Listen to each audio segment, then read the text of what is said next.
You're listening to Sip and Grow the podcast, the show where we taste awesome, delicious wines while having unfiltered conversations about our passions, experiences, struggles, entrepreneurship, and life. My name is Nicole Di Pasquale, and I'm a wine enthusiast just trying to pursue her passions and dreams while taking you on the journey with me, one episode at a time. My ultimate goal is to not only bring you wine knowledge and value, but also inspire you to enjoy your process and journey in pursuing your passions and dreams. Because guess what? The person you become while enduring the process is more important. So sit back, grab a glass, and let's sip and grow together.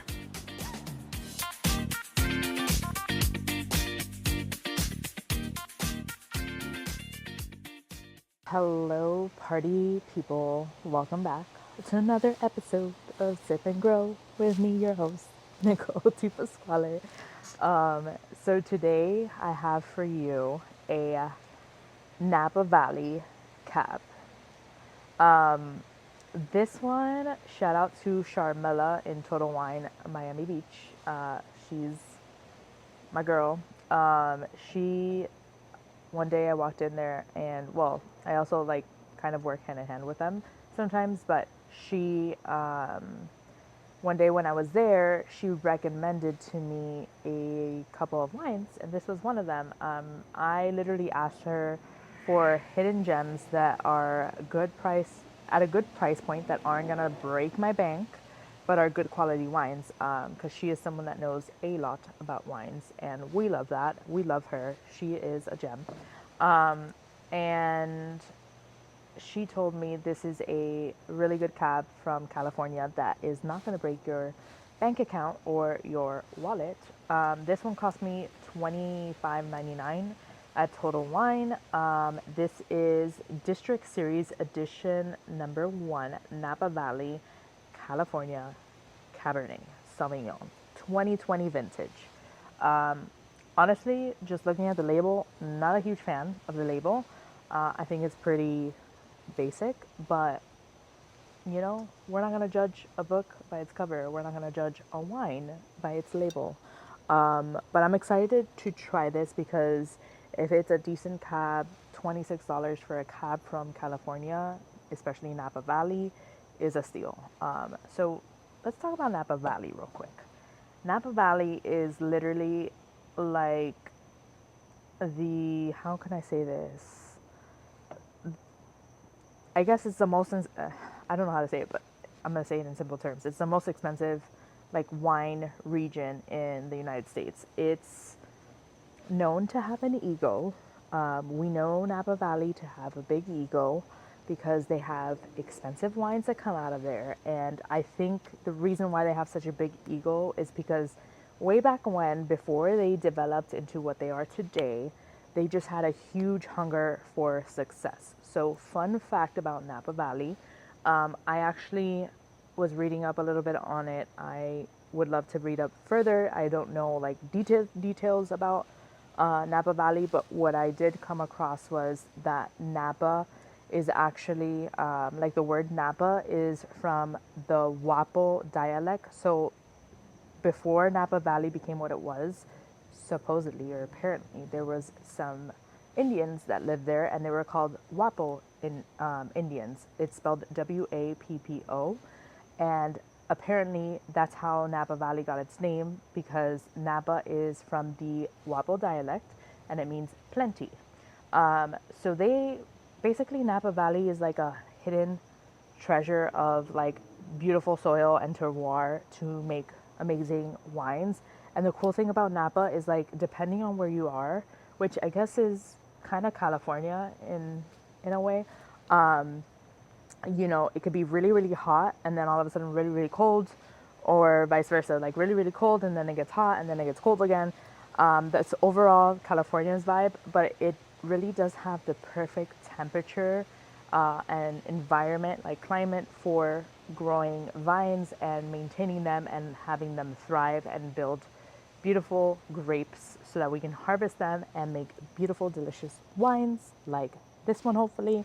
But the interesting part about Napa, so like I did see they kind of have history on the bottle. In the back it says Napa Valley was California's first AVA and was established in 1981. So AVA stands for American Viticultural Areas, and in 1981, Napa Valley was officially like named or known as Napa Valley. And then in 1983 is when they had their first sub-appellation created. So like now there's 16, a total of 16 sub-appellations in Napa Valley.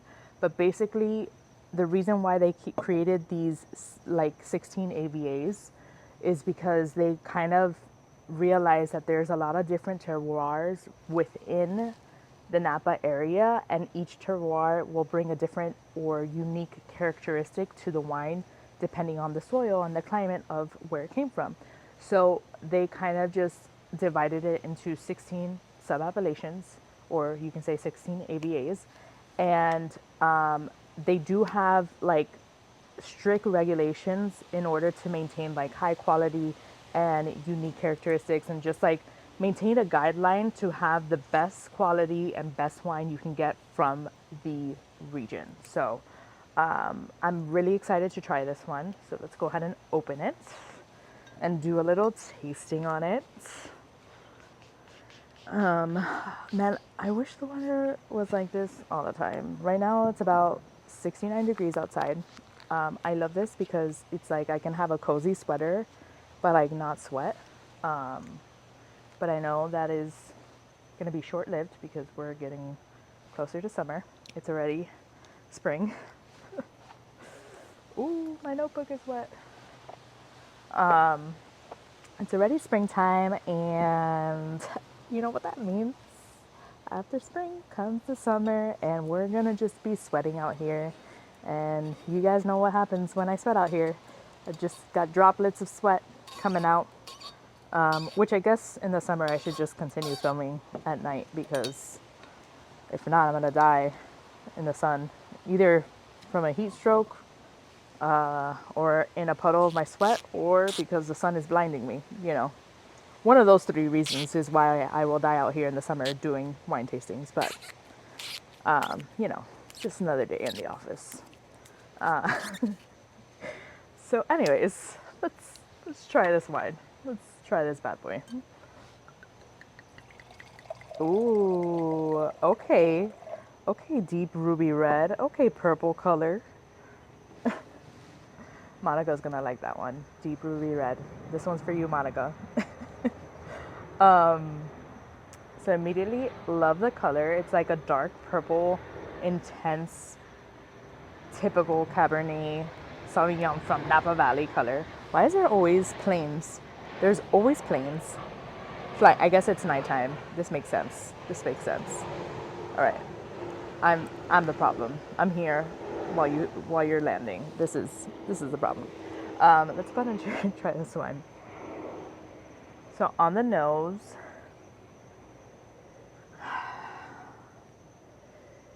I'm honestly getting like those peppery notes. So like, and almost like I'm getting cherry, dark plum, with a hint of like red pepper.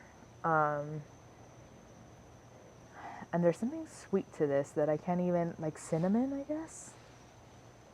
I guess that's cinnamon, but it's something else. Vanilla, that's what I'm smelling. Let's try it.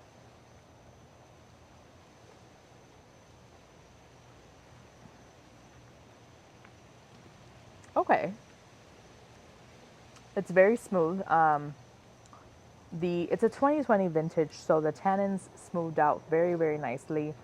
I will say it's very, the tannins are present. It's very like medium in that, like medium bodied, medium to full bodied, but I would say heavier, like more on the medium side of things.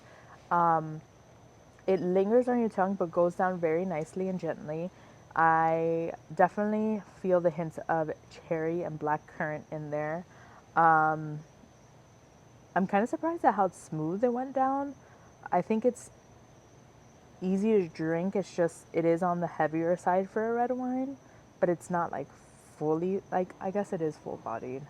I would say it's medium to full bodied. And I don't know if this is my favorite Cabernet. I don't think it's bad. I think it's a good go-to Cabernet if you want to have a Cabernet Sauvignon typical from California. I think this represents that well.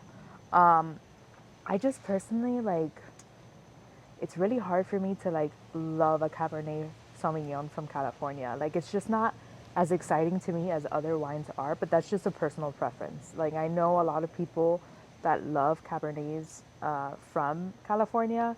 I just personally would prefer a Cabernet Sauvignon from either Argentina or from France even. But fun fact actually, so Cabernet Sauvignon in California, typically like if it has a Cabernet Sauvignon label on it, it's sometimes it's not necessarily made 100% from the Cabernet Sauvignon grape varietal. Like technically in California, in order for a wine to be labeled Cabernet Sauvignon, you have to have at least 75% of the wine made from Cabernet Sauvignon grapes.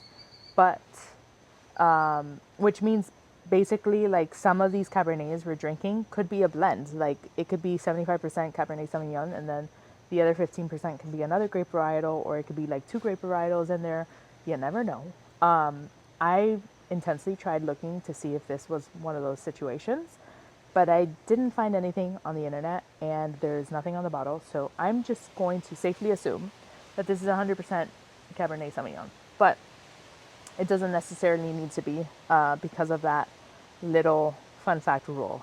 But honestly, I would almost prefer a blend just because I think that there would be more complexity to the wine and more, I don't know, like more fun tasting notes in there.